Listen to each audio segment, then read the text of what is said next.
Silele kunjini lo polista ngoma Ia ole Ia ole Silele kunjini. Do Africans have a say or have room in the global governance? Today we want to discuss about governance and if our cultural heritage has some form of bearing on how we govern ourselves or whether we are allowing ourselves to be governed by other cultural means. And joining me today is Mr. Ngube, who is going to help us understand even better governance as a cultural construct. Welcome to the show. Thank you very much. Good morning. Good morning. First things first, I think I want us to begin to understand what democracy is. Yes, maybe even before we get there, I would love to get into the main definitions of the concepts that you raised in your introduction. First, the cultural aspect of it. Culture is a way of life. It's our relationship with our environment. And governance is the allocation of resources and power. So it is important then to understand that whenever we are talking about governance systems, we are talking about how they allocate power, how they allocate rights, how they allocate resources. And when we are talking about culture, we are talking about the way we relate to our environment and our way of life. Yes. And now let me get into your question, what is democracy? Democracy is one of those different kinds of governance systems that exist throughout the world. But primarily these days, that's the most dominant form of governance. It also depends on how in a particular country it is defined. So there is no monolithic, singular, homogeneous way of looking at democracy. But primarily it derives from demo being people is the Greek part of it, because it originated in the modern time during the Athenian governance systems in Greece. So it is a people's government. As Abraham Lincoln defined it in his Gettysburg Address in 1863, he said it is the government of the people, by the people, for the people. That is what it is supposed to be. But whether it is like that throughout the world is something that we are going to be debating throughout. Yeah. And when it comes to Africa, is it safe to say that we have the most democratic deficiency? Not necessarily, because all countries have democratic deficits. One or the other. Not all rights that are supposed to be allocated to people are given to people. Not all duties are with the duty bearers, for instance, in government. So the justice that should be derived from a democratic governance is not always 100% throughout the world. So Africans are not at all unique in that one. We still have a lot to do. We still have a lot to work out in terms of achieving what we want. But also we have to aim beyond democracy. Okay. There is no one who has said democracy is the final stage of the evolution of mankind, the evolution of governance systems. I find it in most cases absurd that people just limit ourselves to democracy. We can work out a system that works better than democracy, because not every democracy works. Okay. Yeah. And when it comes to culture, how can we say culture shapes our governing in Africa? Not just in Africa, throughout the world. Governance is culture. Governance is culture. I must emphasize that one. I usually also say I find it absurd that we say education and culture, because education is culture, just like government. So that is why you see in different countries they have different governance systems. It's because they are influenced by the culture of that particular country. As I said, governance is culture. You go to China, they have their own government. In the UK, their own governance system. In our country, we have our own governance system. In different countries, they have their own governance systems. And governance is largely influenced by two things that are in most cases interrelated. That is culture and religion. Okay. So it's not just culture that influences democracy. I mean, governance. As I said, governance is itself culture. Yeah. But also you have to take into account the religious aspects of it, because it plays a central role. If your religion and your culture is probably by its very nature, most of religions are undemocratic. So it tends to influence our attitude towards democracy. If your culture finds it very difficult to assimilate or to accommodate other things that are coming from outside, then your attitude towards governance will be like that. So in Africa, we have not been spared from that. We reflect the way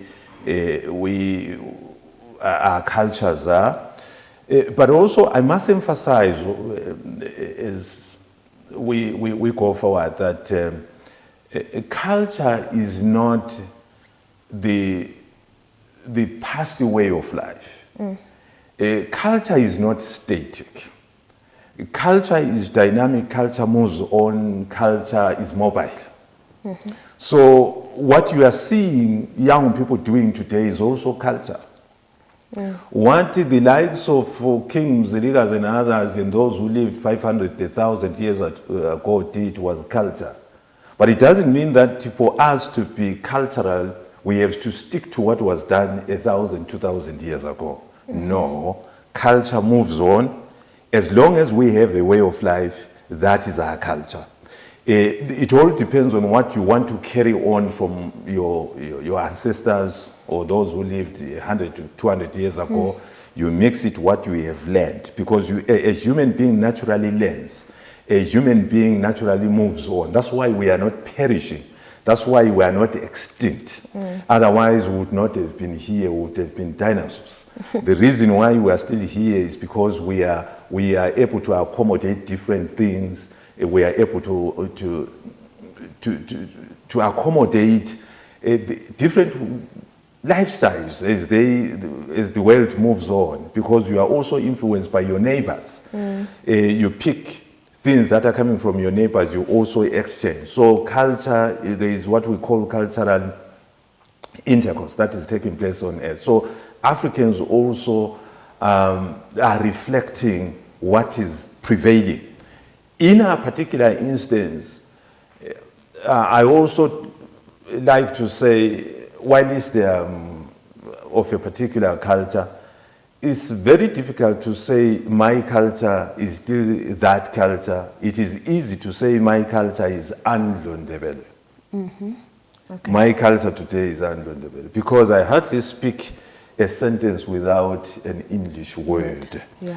And a lot of things that were not there before the arrival of the Anglo people have gone. And those that came with the Anglo people, the Anglo-Saxons, let me put it that way, are now part and parcel of my culture. The way I communicate, I exude, I demonstrate, I illustrate the cultural structure of my life. Yes.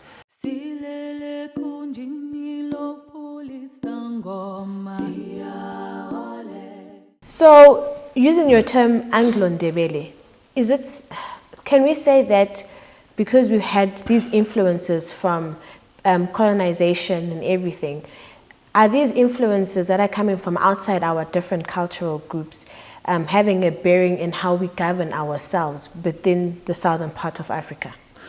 Yes, certainly that is the case. As I said, that governance is culture itself.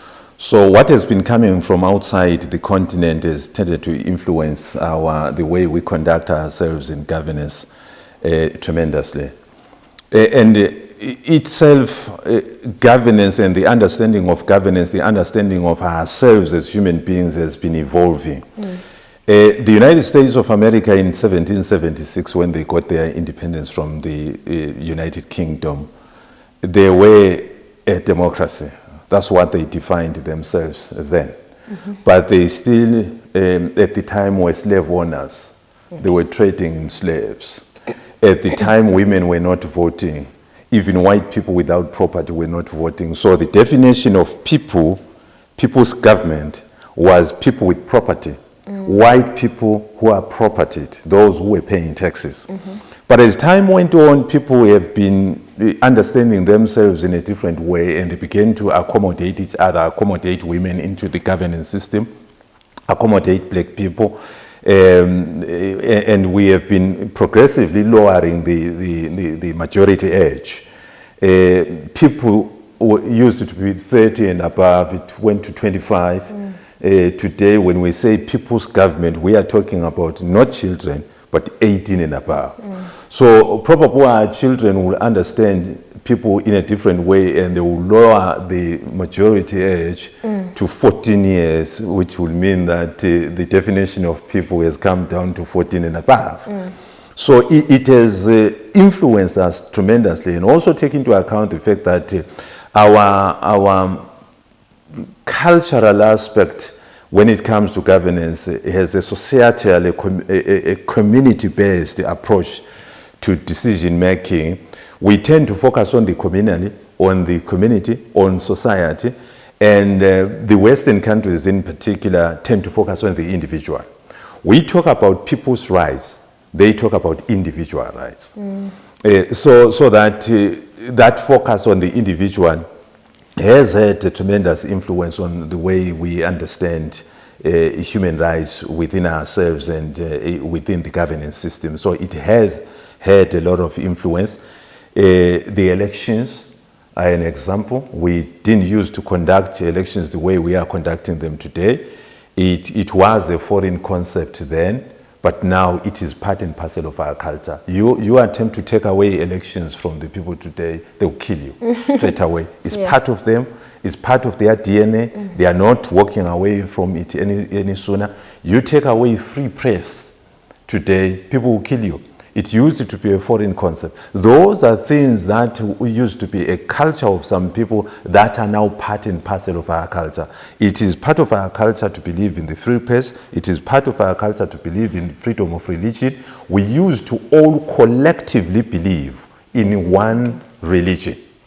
Today, you are allowed to belong to different religious beliefs. You are allowed to belong to different denominations and so forth. That is influencing our democracy, our understanding of governance today. So why is it that our African cultures are not as influential in other governments outside our continent?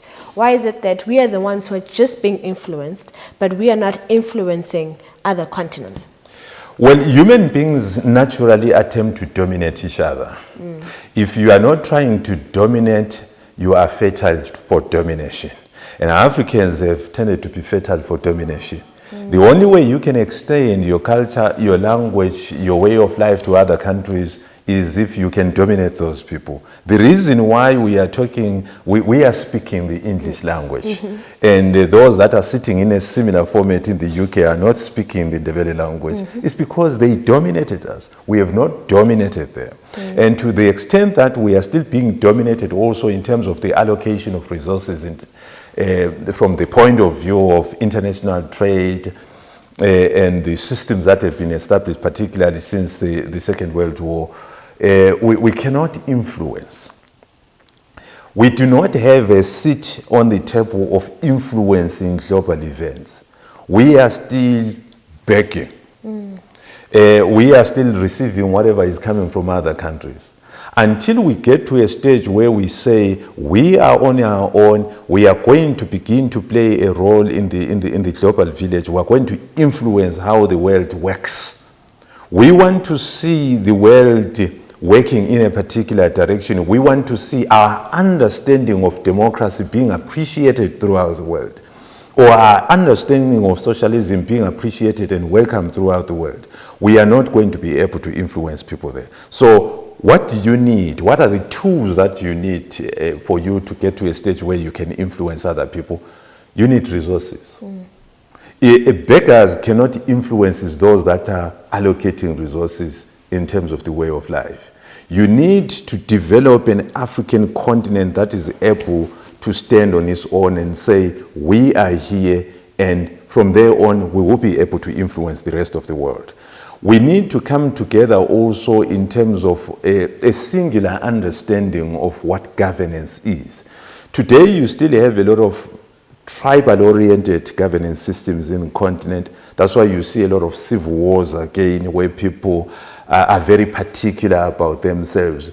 An average person who is governing somewhere in the African continent, I speak from the position where I've worked in the African continent, they think like a villager. They work for their own people, their own kith and kin, instead of working for the global country as it is, the global continent as we have it. So we would need to get the tools in place, to have the means to pass on to other countries our culture, our way of life, and thereby influence the governance systems that are there on earth.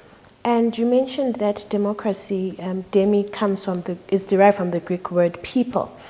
And if it's a government for people, by the people, why is it that another country with their own governing system are interested in wanting to govern something in a different country where they're not necessarily people from that particular place?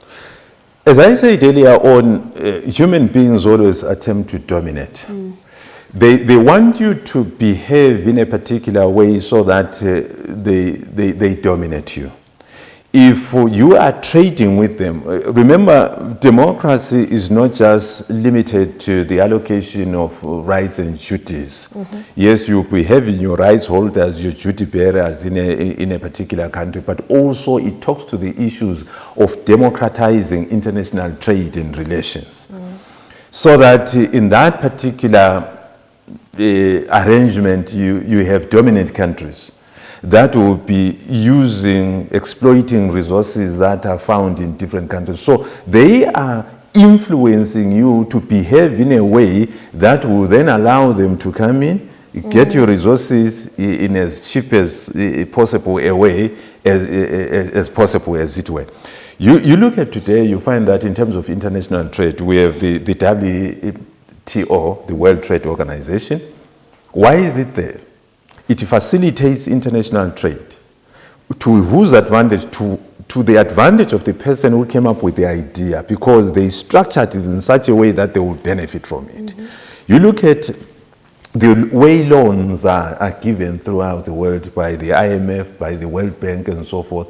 There are countries that are holding the top table there. And the rest of us are just sitting as the people. So they want to influence your country so that they also are in a position to benefit from your country as well. But the most important thing, they want to dominate, just for the sake of domination. Because they come from different cultures, they come from different languages, they come from different ethnic groups, and people always want to dominate each other. Don't forget that this is not limited only to the African context. The Scottish people want to leave the United Kingdom. Okay. Those are white people, all of them. In Canada, the Quebecers want to leave the federation there. Why? Because there's an ethnic element as well. There is a linguistic element as well. And both of those things are the identification, the tools of identifying one's culture. We identify your culture through the way you speak. I may not know your culture, but I can identify your culture by the way you speak. So they want to extend all those things to dominate. You want the world to be shaped like you, to be like you. So they will always come into our countries and try to impose themselves.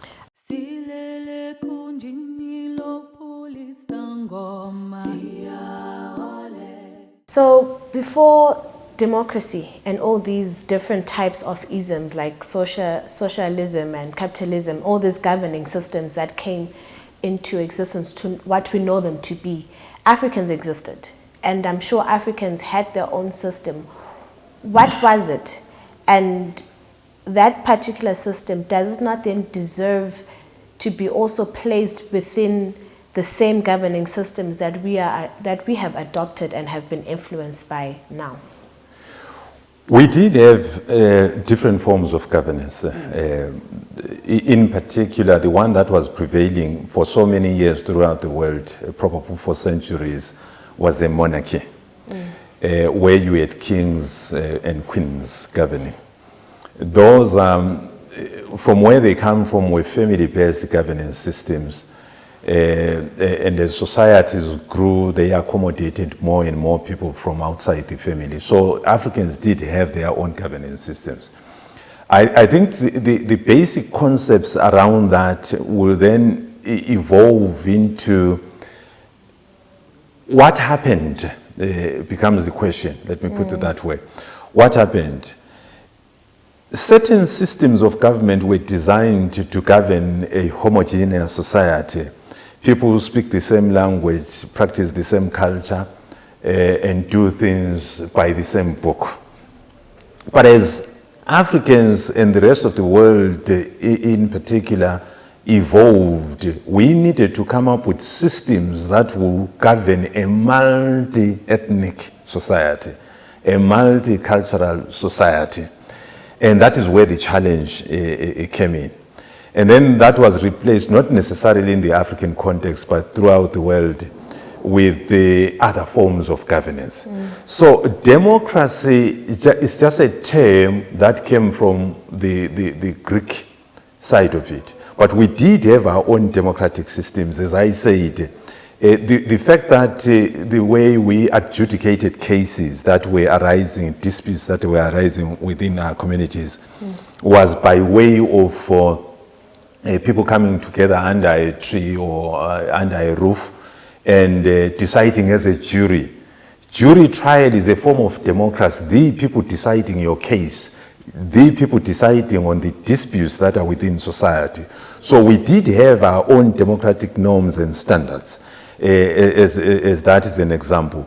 Also, you find that the people were somehow elected or selected on the basis of merit within their communities to head certain jobs within society.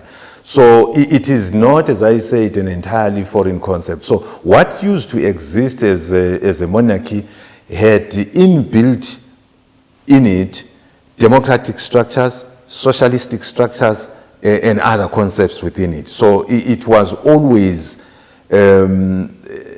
a democratic something, but not fully democratic the way we understand it. You remember what I said earlier on, that democracy itself has been evolving. It used to involve just men, white men. It evolved to include white women, and then so forth and so forth. So in terms of our African standards also, there has been evolution of our governance systems. What was there 1,000 years ago evolved into something that was there 500 years ago, into something that was there 100 years ago. So we kept also evolving as we migrated from one corner to the other, as we fused with other societies, in came different ways of governing ourselves. And all those systems of governance were based on the people.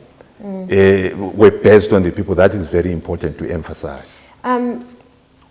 Don't you think that the democracy that was introduced to us as African societies, did it not bring some form of a negative impact? Because now we're dealing with border systems that are so difficult, because now all these different ethnic groups within one continent we cannot easily access each other as we used to back in the day.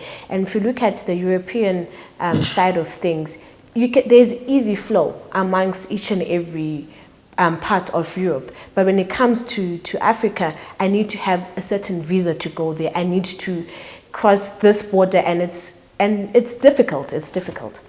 Yes, certainly that is the case. It's one of the things that the African Union and regional bodies like ECOWAS, SADC, and the East Africa Community, IGAD and others need to resolve.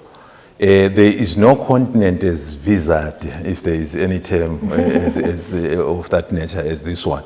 It's very difficult. There is no interconnection within countries. Also, you find that, let me give you an example of what is happening in Cameroon. They are fighting over English and French. Africans fighting over English and French. That tells you the problem within our continent, that we tend to define our culture, understanding even of ourselves, the way white people wanted us to understand ourselves. We have to take that into account. So we need to undo the negative aspects of colonialism and replace them with what works for the African people. But what works for the African people is not necessarily injustices, abuses of human rights and all those things. We can properly govern ourselves. We have that capacity. All we need to do is to mobilize ourselves for that task, because without mobilizing ourselves and resources, we cannot properly govern ourselves. We cannot eradicate those ills that came with colonialism. Remember, the colonial structure itself was meant to oppress. And certainly most of the African countries just inherited the oppressive machinery. I think you have to understand that. The colonial setting was meant to oppress, to subject, to persecute. And then it was just passed on to us. So there is a need for us to reform the state itself. The state itself, I mean every African state, every post-colonial state, so that we have a post-colonial value system, not just an independence without a new value system. Because we are being independent from the colonial value systems that viewed the African as less than important, as less than quality, as less than necessary, as less deserving of human rights. So we need those value systems. And those value systems will define our governance system that will then embody the Africanness that we want. And also within that, we need to look into, we have a lot of ethnic and linguistic groups within the African continent. There is need for us to find a language that will transcend ethnic borders, that will transcend national borders, that will transcend the sovereignty of the state. So that when I go to, as an African, when I go to Nigeria, when I go to Cameroon, I'm able still to be accommodated within the languages that will be spoken there. Some have suggested Swahili as the Pan-African language. Some have suggested Arabic as the Pan-African language.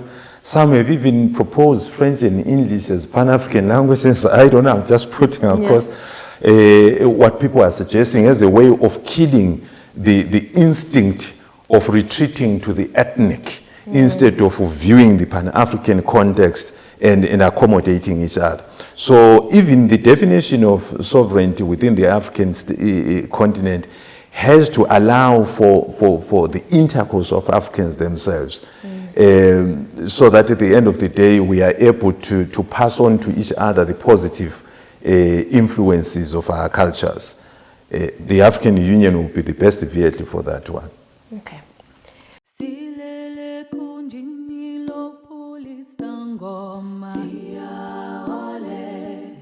Are we eluded by the concept of democracy?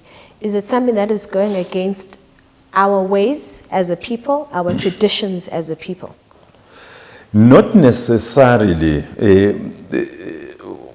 Maybe the first part of that of the answer will be, remember we said democracy by its very nature, the structure of it, the way it identifies the key pillars of it, is a foreign concept.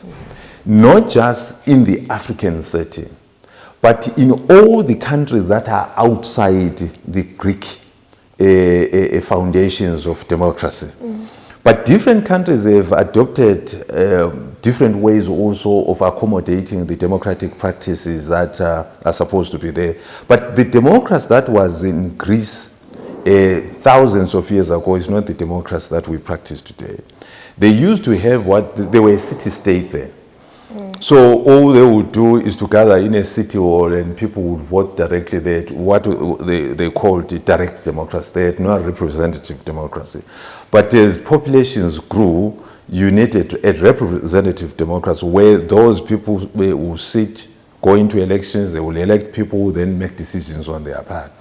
We are quite comfortable as Africans with that kind of a democracy. We are comfortable with trial by jury. In the past, we used to have what we call inkundla tare, where people will come together and adjudicate cases. So we have a democratic past as well. We must not view democracy as entirely foreign to us. Okay. It brought in certain things that were foreign. The only thing that is difficult to a certain extent is that it is being imposed to be like a democracy that is being practiced in a particular country. If you want to practice your democracy like the way it is done in the UK, then definitely you are going to fail. But if you take the democracy, adapt it to your culture, adapt it to your religion, adapt it to your circumstances, then it is going to work for you. That is what we need to do in the African context. We need to take democracy, take socialism, take this, take capitalism, take every governance and economic system. We look around and we say we take the best out of all those. We come up with our own African democratic standards, and then we project those to the rest of the world. Okay, any parting words before we close our show? I would love to emphasize that there is, and there will always be a relationship between culture and governance, because governance is culture, and we must allow for the evolution of both culture and governance. Governance systems evolve as much as culture evolves. So we must not attempt to stifle the evolution of culture. Culture is like a chameleon. It looks around, it mirrors the environment that it is in. You are in a space age today, information age today. Your governance system has to reflect that awareness. You are in space age and information age today. Your culture has to mirror that environment. You cannot always insist on staying in the past. No, you have to take your culture along, adapt it to the circumstances that are changing, to the needs of the people that are changing, and then that way it won't go extinct. Thank you so much for joining us today. Thank you very much. Culture is evolving. Culture is not stagnant. Culture is not something that has to remain in the past. It is something that is present. It is something that is futuristic. And this also has a bearing in how we look at our democracy and we look at our governing systems. Let's continue this conversation. I am keen to know what you have to say about democracy and our cultural values. This is Cultural Expressions. Igama lami nguLady Chawe Omahlodlo. See you next week. Silele kunjini lo pulisa ngoma.